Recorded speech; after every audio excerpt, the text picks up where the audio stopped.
Emily sneered at me after I announced my resignation, and I responded by maintaining a silent, steady gaze. Our conversation had revolved around the company's decision to cut labor costs, with particular disdain aimed at those supposedly exploiting overtime pay. Tom, too, seemed to relish the notion of trimming expenses. A week later, my phone incessantly rang with calls from the company. Upon answering, the president inquired sharply, "Who exactly are you?" I couldn't help but scoff mockingly at the president's question. In response, I introduced myself as Lily Johnson, a 59-year-old employee with 37 years of dedicated service since my college graduation. I explained our company's role in providing administrative services, particularly catering to busy company presidents handling clerical work. Specializing in tax-related matters, I proudly managed 45 clients, a responsibility that had grown overwhelming despite the assistance of a part-timer.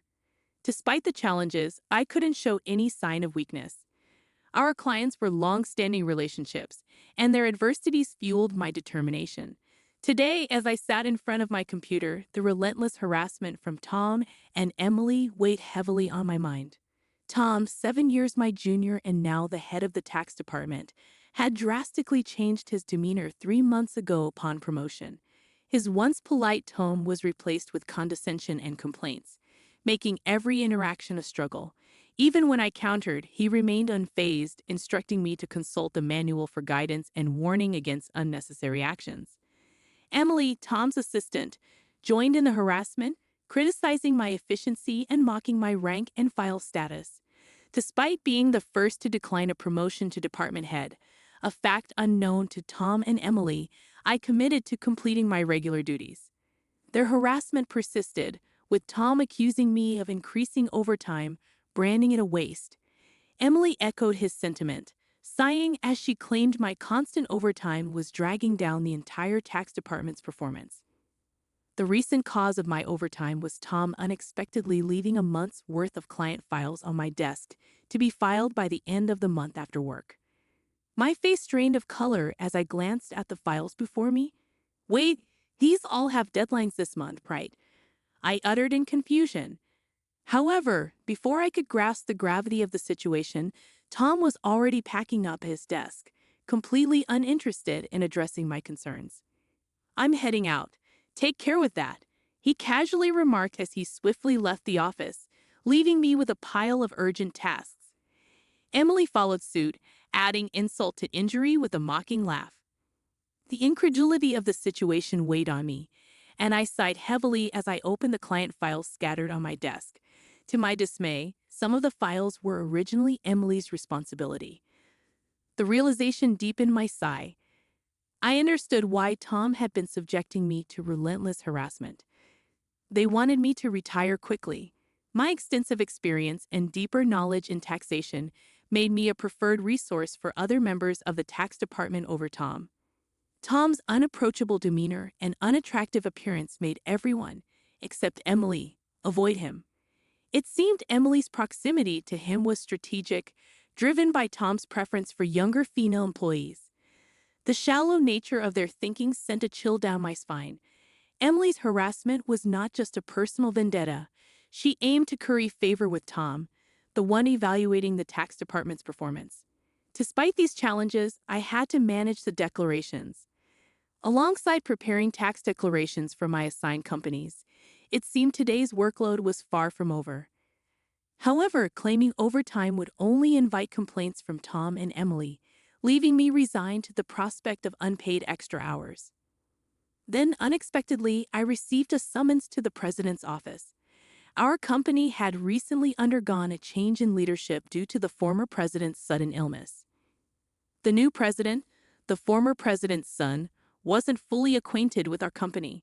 As I entered the office, I noticed Tom and Emily with unpleasant smirks on their faces. In a tense atmosphere, the president dropped a bombshell. "Lily, we'll need you to resign by the end of this month." My mind spun as I asked for clarification. Tom and Emily had apparently accused me of overbilling for overtime, citing that while others had around 15 hours, I had exceeded 80 hours. The president, oblivious to the true circumstances, seemed impressed with Tom and Emily's zero overtime. The reality of the situation hit me. The inflated overtime was a result of doing Tom and Emily's work. However, revealing Tom's instructions would risk portraying it as my own inability to manage time effectively. I presented the facts, asserting that I hadn't overbilled for overtime but struggled to finish my workload within regular hours. The president sighed deeply, expressing doubt but acknowledging the lack of evidence to pursue the matter further. Nevertheless, he insisted that they couldn't retain someone working at such a slow pace. Resigned to the situation, the president suggested my resignation, and it seemed his mind was made up. Told to leave the company I had devoted 37 years to, I felt a weariness settle in. Despite my dedication, the additional workload from Tom and Emily went unappreciated. I agreed to resign at the end of the month, acknowledging that I had already communicated my decision to the president. As I glanced at Tom and Emily, their vulgar smiles reflected satisfaction. Leaving the president's office, Emily taunted me with a sarcastic, "Thanks for quitting," her sneer cutting through. I responded with a silent stare, facing similar disdain from Tom, who shared his approval of cutting labor costs and labeled me as someone exploiting overtime pay. Observing their cheerful conversation, I pondered the handover process. Creating documents for all my clients, I ensured proper farewells and appointments with those I could meet personally. Unable to schedule a meeting with the president, I resorted to letters to inform them of my successor. A week post-resignation, enjoying a moment of relaxation at home, my mobile phone rang. Seeing the company's call, I hesitated, having already completed social insurance procedures. However, persistent calls from both the company and Tom and Emily's personal mobiles led me to answer reluctantly. As I picked up, the president urgently spoke, asking, "Who exactly are you?" I couldn't help but mockingly reply, "Just an unemployed lady who resigned from the company, nothing else." In response, the president urgently explained the chaos since my departure, 49 calls to stop transactions with the company. He pleaded for my immediate return, revealing a sense of panic in his tone. Reluctantly, I rose from my seat and made my way back to the company. Upon my arrival, I found Tom and Emily waiting, their faces notably pallid and dark circles underlining their weary eyes. Surprised by their drastic change in appearance, I inquired about what was happening. Tom glared at me and revealed, "Since you left, we've been bombarded with calls to stop transactions, not just from your clients but also from prospective companies we were planning to introduce." "What did you do?" Emily echoed the suspicion, expressing disillusionment at the thought of me resorting to underhanded tactics. Their haggard appearance suggested the toll handling cancellations. While I had not manipulated the clients, I had a hunch about the reason behind the transaction halts. Considering the inevitability of cancellations, I mumbled my thoughts aloud. Tom, however, accused me outright, insisting I had orchestrated something. He demanded I go to the president's office immediately, forcefully escorting me there. Upon entering the president's office with Tom and Emily, the president greeted me with a direct look in his eyes. Tom declared, "President, I brought her," with an air of authority, while Emily hurriedly followed suit.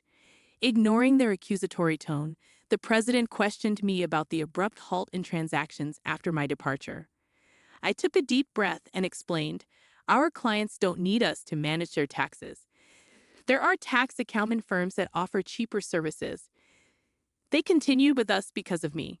Tom snapped back, questioning my self-worth, and Emily taunted me, both challenging my value to the company. Undeterred, I elaborated on my unique approach, offering tailored tax-saving strategies that resonated with our clients. Tom dismissed it as inefficient, arguing that their manual-based operations were more practical. The president sighed deeply, recognizing the fundamental difference in our approaches.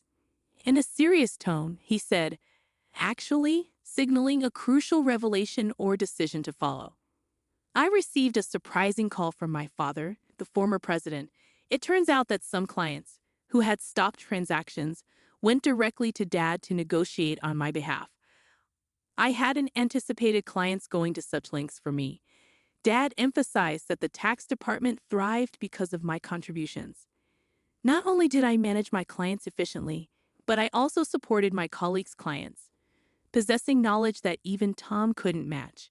Dad disclosed that if I hadn't declined the promotion, I would have held a higher position than a department head by now. The current president expressed regret with a pained expression.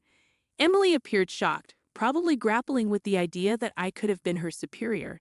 The president apologized for making me resign initially and asked if I would consider revoking my resignation. According to Dad, I was indispensable to the company. While I appreciated the change in the president's perspective, I hesitated to accept. Tom interrupted our conversation, visibly upset, and protested the president's decision, questioning why I was chosen over him. Emily echoed his sentiments, praising Tom's leadership and expressing disbelief at the preference for me.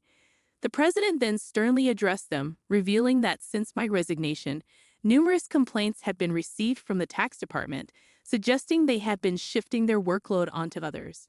Tom's face turned pale as the president exposed the fact that he had been pushing the preparation of client declaration forms onto subordinates, including Emily's work for multiple clients. The president pointed out the irony, considering Tom had accused me of being a salary thief. Observing Tom and Emily's pale expressions, the president continued by revealing an alleged leak about their romantic involvement. Tom struggled to defend himself, claiming he was merely mentoring Emily as her superior. However, the president produced receipts from the accounting department, indicating dining expenses filed by Tom. Confronted with evidence, Tom, sweating profusely, was unable to provide a convincing explanation. Emily, too, turned ghostly pale as the president accused them of neglecting their duties, inflating expense claims, and violating company policy by having an affair in the office while being married. In a calm and straightforward manner, the president declared the termination of their employment effective immediately. Tom and Emily tried to resist, promising to retract the receipt claims and pleading for their jobs. "I have a family," Tom desperately pleaded, attempting to reverse his termination. Emily echoed his sentiments, tearfully expressing her fear of being fired. She promised to apologize to me and others for burdening them with work, realizing the gravity of the situation involving neglect of duties and an affair with a supervisor. Concerned about her reputation, she implored for a second chance. Sensing their desperation, I offered advice. "Why don't you stop resisting? It's undignified," I suggested. Tom glared at me, retorting, "Shut up. What would a single person like you understand?" I sighed, reminding him, "Tom, you were the one who got me fired. It's just karma. What goes around comes around. Why don't you take some responsibility and reflect a bit?" Frustrated, Tom looked away, while Emily bit her lip in distress. Aware of more details about their misconduct, I turned to the president, asking with a smile if I should share them. Tom and Emily frantically tried to stop me, fearing further exposure. I issued an ultimatum, warning them that wrongdoings would eventually come to light, urging them to face reality before it worsened. At my words, both Tom and Emily collapsed to their knees, and the president decided to fire them on the spot. Later, I revealed more about their misdeeds, including Tom faking business trips to spend days with Emily and their insidious tactics of harassing disliked employees into quitting. Despite my attempts to help those employees, Tom and Emily's strategies were relentless. They repeatedly reprimanded and pressured employees out of my sight, often assigning sudden tasks with tight deadlines. The resigned employees had initially asked me to keep quiet, but since they were now happily working elsewhere, I decided it was time to speak up. The president, furious at my revelations, expressed anger about cutting Tom and Emily's final salary. He planned to thoroughly investigate past inflated expense claims. Tom, with tears in his eyes, begged the president not to cut his salary, fearing the impact on his family. As the truth unraveled, Tom's affair with Emily came to light, leading to Tom's divorce. The two now face claims for compensation in the divorce lawsuit, marking the consequential aftermath of their actions. I became aware of the situation when Tom reached out to me, seeking assistance in persuading the president to reconsider their firing. Emily and Tom found themselves in dire straits. Despite their efforts, they struggled to secure new jobs in the tax industry. The industry's close-knit nature meant that word of their misdeeds spread rapidly, making potential employers hesitant to hire them. Desperate for income to cover divorce compensation and living expenses, they resorted to day labor at construction sites, a stark departure from their previous office roles. Emily would often call me in tears, pleading for help. "Lily, please help. I only wanted a better life, and I never truly liked Tom," she'd cry. However, I couldn't ignore the fact that their predicament was a consequence of their own actions. Many, including myself, had been impacted by their behavior. I reminded Emily that the consequences were a result of her choices. "You can't unring a bell," I told her firmly. Facing hardships was the consequence of her decisions. Emily's despair echoed through her protests. Despite her regrets, the outcome remained unchanged. As for me, I chose to distance myself from the chaos of the corporate world. Despite the president's pleas for my return, I declined. Once told to resign, I had no desire to return. Instead, I found solace in assisting at a friend's tax office, supplementing my income and enjoying a more relaxed lifestyle. In the future, I entertained the idea of starting my own office, where I could serve my clients without the constraints of corporate bureaucracy. In my own space, I could fully dedicate myself to my clients' needs. As a tax accountant, I aspired to be on equal footing with my clients, providing service without superiority. This marked the beginning of a new chapter in my life, one filled with excitement and opportunities to pursue what truly mattered to me. My second life had just begun, and I eagerly anticipated the journey ahead.